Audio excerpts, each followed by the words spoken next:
Dan hospital ini yang mempunyai lebih daripada 600 katil itu salah satu daripada hospital yang paling sibuk di dalam negara dan di negeri Selangor.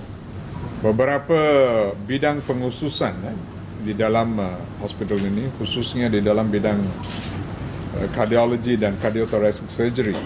Rancangan kerajaan ialah untuk make this the national center within the Ministry of Health selain daripada IJN. So di dalam sebelum bulan Februari kita akan meningkatkan kemudahan di sini yang berfungsi untuk mengadakan 2 angiografi lab yang meningkatkan keupayaan hospital ini untuk memberi perkhidmatan di bidang kardiologi. Universiti Putra Malaysia sedang membangunkan satu hospital di tepi kompleks ini yang akan ada 400 katil. Dan dengan 600 katil di sini dan 400 di situ, kompleks ini akan mempunyai 1,000 katil. Kedua-dua, Hospital Serdang dan Hospital Putra, Universiti Putra akan berkongsi kemudahan dan kerjasama di dalam memberi perkhidmatan kepada penduduk di dalam kawasan ini. Tahun lalu kita ada isu berkaitan dengan keruntuhan ceiling di hospital ini yang sekarang di dalam proses memperbaikinya dibuat, uruskan oleh JKR. Saya berharap perkara ini akan dapat diselesaikan di dalam 6-7 bulan yang akan datang. Pada 7 hari bulan Oktober ini ada satu insiden yang berlaku di hospital di mana satu operasi polis dilakukan di dalam kawasan hospital. Ini adalah satu operasi dibuat oleh polis sebagai tanggungjawab mereka biasa kerana mereka ada suspek, ada beberapa penjenayah menggunakan pekarangan hospital ini untuk aktiviti-aktiviti jenayah. Dan di dalam proses ini pihak polis yang memang tidak datang di dalam uniform polis, iaitu identiti mereka concealed. Kereta yang digunakan itu pun bukan kereta polis. Pakaian yang dipakai oleh mereka bukan uniform polis. Mereka pakai jeans dan t-shirt hitam dan mereka gunakan facial head hood atau topeng yang menutup seluruh kepala mereka melainkan mata saja. Dan kerana ini bila itu seorang pegawai perubatan yang bertugas di hospital ini bila dihadapi oleh mereka yang dipanggil polis ini dan selepas itu minta berhenti, dia tak berhenti kerana untuk beliau dia tidak boleh memperbezakan bahawa adakah ini sebenarnya polis atau kumpulan-kumpulan yang lain. So di dalam proses ini lepas itu polis telah menghadang dia dan tangkap dia, dan walaupun beliau telah cuba untuk menjelaskan bahawa beliau adalah seorang pegawai perubatan yang bertugas di hospital ini, penjelasan itu tidak diterima dan selepas itu telah dibawa kepada balai dan disiasat seperti biasa. Dan di dalam hal ini memang kita tidak boleh menyoal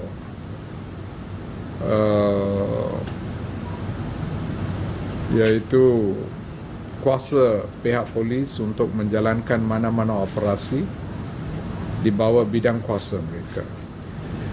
Tetapi apa yang berlaku di sini bila orang yang telah dihalang ini memang bukan penjenayah, dan bila beliau cuba untuk memberi penjelasan apa yang menyediakan pihak saya dan pihak di Kementerian Kesihatan, beliau tidak diberi peluang untuk memberi penjelasan itu. dan proses tidak diambil yang mencukupi untuk membuktikan bahawa yang ditahan itu ialah seorang doktor. Itu boleh dibuat secara senang dengan menghubungi hospital, kerana perkara ini berlaku di dalam karangan hospital sendiri. Kalau itu boleh dibuat dan selepas penjelasan pegawai itu dilepaskan, tiada isu. Memang ada sedikit kekerasan yang berlaku dan dia cedera daripada isu ini. Dan selepas itu balai dan kertas siasatan dibuka dan dia sudah ada di dalam balai polis untuk beberapa jam. So ini telah adakan kesan ke atas semangat kaki tangan di Kementerian Kesihatan. Seolah-olah Kementerian Kesihatan tidak mempertahankan pegawai-pegawai yang bertugas di dalam institusi mereka. Mungkin pihak polis dan pihak hospital, kita boleh kerjasama untuk memastikan perkara ini di dalam keadaan sedemikian. Dan ada banyak yang kenyataan-kenyataan yang dikeluarkan oleh organisasi-organisasi yang mewakili para profesional doktor pun yang telah membangkitkan ada ke kementerian akan menahankan doktor-doktor mereka yang menjalankan tugas kerana doktor ini was on call that day. So saya memang berharap bahawa pihak polis boleh menjelaskan perkara ini kerana selepas ini sekarang kita hidup di dalam musim dan zaman media sosial di mana tiap-tiap orang akan mempunyai pandangan dan opinion mereka sendiri. Adapun yang menuduh doktor. So perkara ini yang menyedihkan kita. So saya berharap kalau pihak polis boleh menjelaskan perkara ini akan bantu kita meredakan dan memberi keyakinan kepada pegawai-pegawai di dalam Kementerian Kesihatan bahawa mereka boleh menjalankan tugas mereka di dalam satu suasana yang lebih bebas. So, keadaan doktor itu macam mana sekarang? Dia ada kerja. Dah bekerja. Dia ada tak trauma ke? Sebab Mungkin emotional trauma mesti ada lah. So Emotional trauma, physical trauma ada sedikit, saya ingin dia sudah pulih balik. Tapi emotional trauma memang ada. he was hurt. Yeah, there was a scuffle in which he was hurt. He was hurt in a scuffle. He had some bleeding and all this kind of thing. It was a scuffle as they tried to put him, catch him and cuff him, force him to kneel down. In that process, this happened. There was no explanation from the police. They said, "Stop, we are police," and they say he didn't stop. He ran. That is the thing they're saying. We told them, we said we are police. Not even To stop. Even why So he didn't stop. was His explanation, I saw this figure coming out. 9:30 at night, 9:40 at night, black hood, black t-shirt, black thing coming out some car which is not a police car, approaching me. I thought they were after me, some group after me or what, and I ran. So this the two sides of the thing. Police saying, we told you you're police, you didn't stop. This fellow saying, I am worried, I don't know who they are, so I ran. So this is where the complication happened. So will he be pressing charges? That I don't know. That's his personal thing. But he made a police report. Yeah. so siasatan bila kita tak tahu. Itu polis lah siasat. Tak tahu. Itu terpulang kepada mereka. Internal investigation. On our side, no. This is the thing. What is there for us to investigate? I've told the Pengarah, State Pengarah on my right hand side and Hospital Pengarah on my left hand side, that they must develop better relationship with the police, have continuous dialogue with them.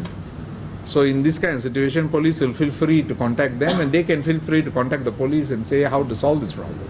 So then So there was this gap hours of gap before this communication occurred, you see.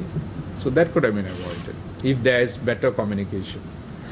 If better communication, they can just call the Bala and say, look here, one of my doctors is there with you, please release him, it's wrong, you fellows have taken him wrongly. Might have solved the problem, you see, but that opportunity was not there because that communication link between hospital, I think that we have to create. But we are not questioning the police and their right to do their duties, which they must do because they had a song suspicion. And apparently they did find something in the hospital compound, which is another reason why our hospital security is also has to be beefed up. You know, if criminals can use hospital compound as their hideouts, that is not something which is good. So this is something also we have to beef up. So and they had suspicion that this was happening.